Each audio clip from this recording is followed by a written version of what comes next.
All right. Hello, everybody. Happy Saturday. Welcome to the weekend. My name is Karli Barnett, and we are going to get you started on some of your top stories for this weekend. We just had our editorial meeting. That's where we decide where our reporters and videographers are heading out for today. And so we have some reporters already getting to work on those stories that we're going to bring you in our evening newscast. Quick programming note, we do have a 6 o'clock newscast over on CBS. You can join us at 9 and 10 over on Peachtree TV. And then, of course, back on CBS again at 11. So let's go ahead and dive right into those weekend top stories. I'm going to let you know first what our reporter Asia Wilson is working on. She's actually following up on a story that we had brought you earlier this week. We have some emerging details as far as that goes. This is a Gwinnett County elementary school principal who is accused of breaking a child's leg while attempting to restrain him. This is according to that child's family. So I'm going to pull up some video from that story that we did earlier this week. All right, bear with me there. All right, again, this is what our reporter Asia Wilson is working on. So we visited the family earlier this week. We saw the little boy with his leg in a soft cast, using crutches and learning how to use a scooter to get around. Lisa Hall-Shell says her son's tibia is fractured. She says her 9-year-old has ADHD and is on the autism spectrum. She says he got into a fight with another student Tuesday. This is at W.J. Cooper Elementary in Gwinnett County. And she says her son claims the principal stomped on his leg while attempting to restrain him. So this is while he was in a fight with another student. They say things took a turn when the principal and the assistant principal brought him to what's known as the behavior recovery room. So understandably, she and her husband are furious. And what Asia is working on today is she is speaking to the principal's wife. The principal says he's unable to speak due to this ongoing investigation. However, certainly the family wants answers, and certainly the principal's family also wants to share their side of the story as well. So that is something that we are going to be bringing to you later on. We want to move on now to what our reporter Yasmina Alston is going to be covering for you today. This is actually a continuation of a story that earlier, again, we brought you in the week, and it's about cracking down on speeding. So that goes into effect this weekend. That's the new angle from today, and they basically said this is because of, unfortunately, a high number of accidents they've seen, a high number of fatal accidents they've seen, and so they have created a designated task force for that. And our reporter Abby Kasoris did that story. This is from, again, a couple of days ago, but we want to just give you a little bit of background on what Yasmina will be following up on today. So I will play that for you now. Mangled cars tell a scary story of a deadly trend. Marietta police report at least one reckless driving accident every week for the last several months. And this follows a statewide trend of people driving reckless, distracted, and speeding. The law don't, people just not adhering to that law. Asa Walker says Georgia drivers are some of the worst. Just last week, someone hit his car. The guy was doing 100 plus, at least 100 in a 40. You know, if he was doing the speed, he could have stopped. And it broke my arm and shattered a bone. I actually had to have a metal plate put in my arm as a result of that. Tiffany White had to get surgery after she was hit by a truck driving to work. I don't know if he was texting. I don't know. You know, he was definitely distracted because he didn't stop. So data from the Georgia Department of Transportation shows the number of fatalities from reckless driving is climbing, nearly 500 deaths last year. That's more than a 100% increase from the year before. Marietta police officer Chuck McPhillamy says drivers feel invincible. Maybe calling it an accident is no longer appropriate. Maybe it's an irresponsible, or maybe it's an intentional. Now the state's Thunder Task Force is getting involved. Officers from across the state will be patrolling Henry County this weekend to try to curb traffic deaths there. 43 traffic fatalities, an 88% increase in the last 5 years. We have to be good members of our community, or we're going to just be rolling the dice every time we get behind the wheel of a car. Most people already know what to do. Give yourself plenty of time, keep your eyes on the road, and put your phone to the side. It's the law. In Marietta, I'm Abby Kasoris. Always some good reminders there. And of course, as we know, it is the weekend. You guys are probably out and about. You're probably on those roads. And if you're from the Atlanta area, you are no stranger to the traffic. So that is what Yasmina Alston will be working on for us today. So we want to take you now to a continuation of a story that I actually reported on last night. This is coming out of DeKalb County, and it's regarding an alleged home invasion that happened. DeKalb police are looking still today for the person accused of shooting a man during a home invasion. This happened last night on a house on Calumet Road near Decatur. DeKalb police say officers found a man in his 40s shot multiple times in his home.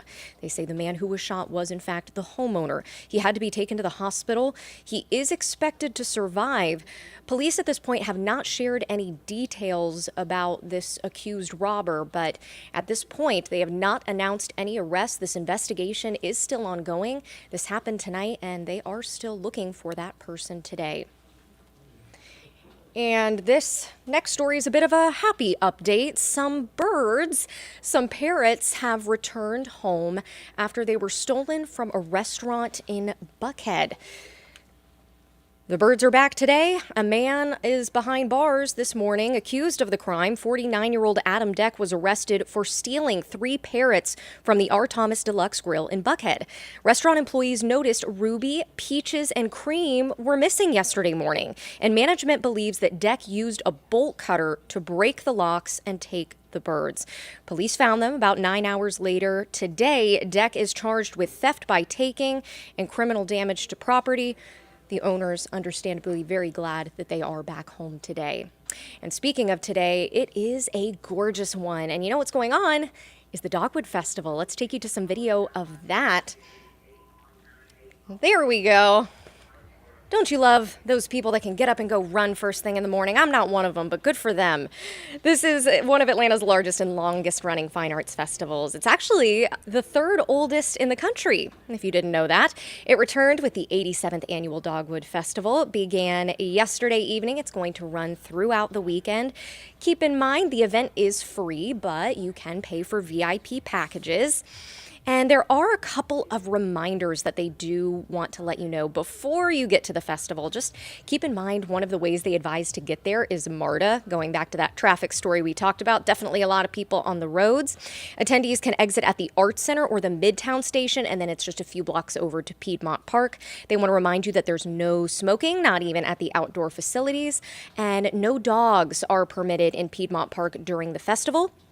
The off-leash dog park, though, will be open during the event with access via the Park Drive entrance only. So keep that in mind if you want to bring your dog. No outside food or beverages can be brought into the park. Small chairs are allowed, and no tents or coolers. So that's just a couple of housekeeping notes.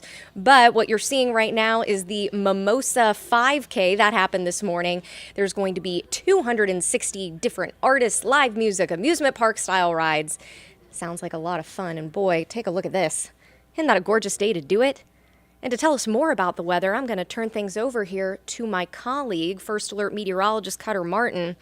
Now, Cutter, we certainly hope this beautiful weather stays around so we can go out and enjoy the Dogwood Festival this weekend. So I'm going to turn things over to you. No pressure, but we need some good news. Yeah, we actually have some good news, a good trend in the forecast. We've been talking about that chance of rain for the past several days, arriving on Sunday, but now it is looking like that rain chance could be early enough in the morning so that you really don't have too much of an impact out there again for the Sunday morning plan. Something we'll be watching pretty closely here, though. Some of the newer data coming in this afternoon and this evening. Trends have been good, but that's not to say it is going to be completely dry, so we will be keeping you updated. Again, we're going to stay with that live look outside, and then we'll transition over to the First Alert forecast here in just a moment as I get the weather computer squared away.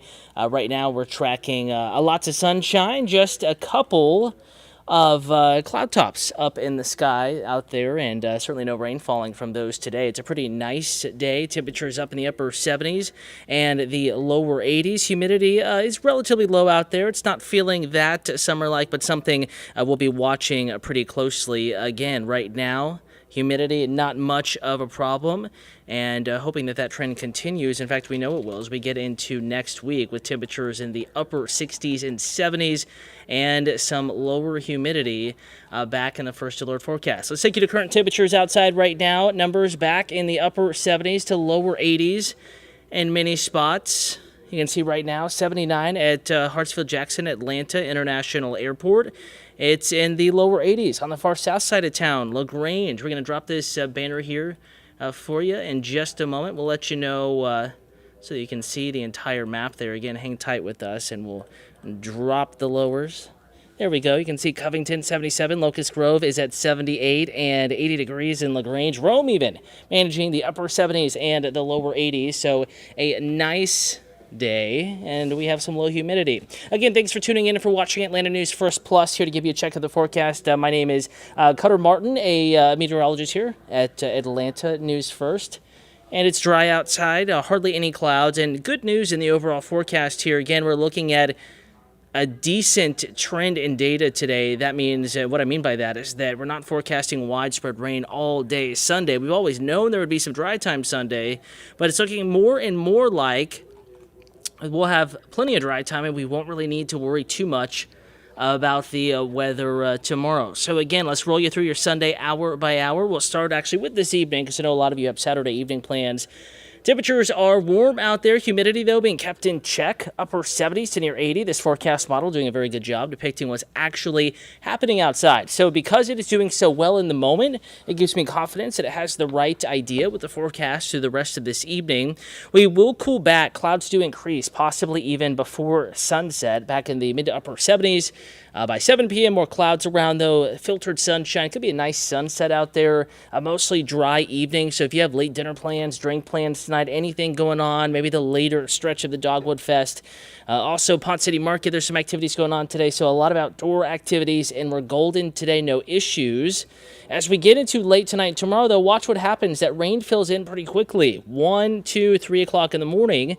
So if you work the third shift and you work a Saturday night into Sunday morning, you could be dealing with rain. Temperature is pretty mild in the 60s tonight, lots of clouds. But again, notice how as we get to 5, 6, 7 a.m. tomorrow, the rain dries up a bit. We'll begin in the 60s, a lot more clouds tomorrow morning compared to what we had this morning. But rain is spotty. At 7 a.m., it's hit or miss. So church plans tomorrow, going to grab your first cup of coffee, trying to get an early morning run in. There will be a little bit of rain around. It's not completely dry, but drier certainly than it has been. It's drier than it was looking. This is not going to be like the rain event we had the other day where it rained off and on all day long. This is not going to be like our Thursday rain where we had downpours. But it does look like there will be some rain, hit or miss showers in the morning.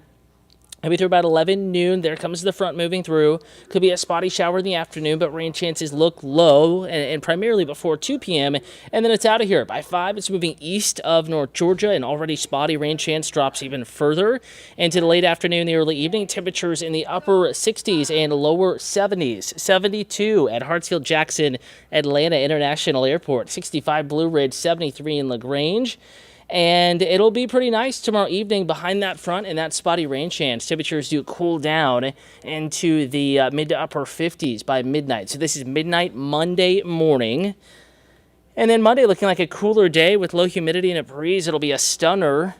So good news, if you're just now tuning in, kind of a summary of the forecast Sunday. We still have a rain chance, but we're going to drop your first alert. I think rain is spotty enough to get most of the plans in. We're not forecasting too much of a negative impact to your plan, so we're dropping the first alert for Sunday. Still, though, hit or miss rain, scattered showers in the forecast. Could be a brief downpour or two, but very hit or miss. And they're moving through pretty quickly, and the greatest coverage of rain, the most communities impacted by rain, will actually be pretty early in the morning. We're talking about, as we get into the 3, 4, 5 a.m. time frame, and then we'll be back to drier conditions as we get into the daytime hours tomorrow.